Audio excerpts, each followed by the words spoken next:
Друзья, намасте, всех приветствую. Сегодня классная поза, вернее две. Они идут в паре. Впрочем, можно их делать отдельно. И одну, и вторую.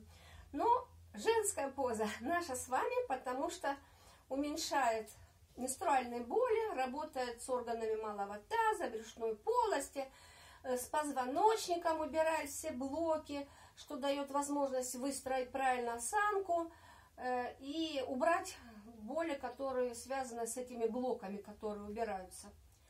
Итак, кошка-корова. Название классное. Но делается сначала корова, потом кошка. Почему? Потому что на вдохе начинаем. Почему корова? Потому что животное корова в Индии священное. И у нее есть вот такой прогиб в спине. Там, конечно, никто не сидит, но типа седла есть такое вот у них строение тела. Исходное положение у нас опять стол, поза стола. Мы ее освоили. Вот. И сейчас нам нужно приступить к самой позе.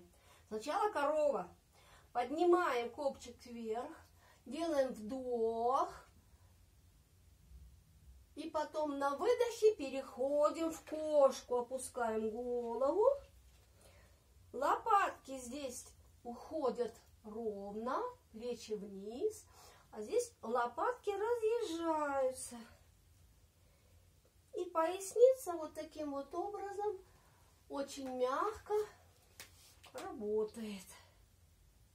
Выгибаемся, прогибаемся. Вначале вот этот вот будет плоская спина.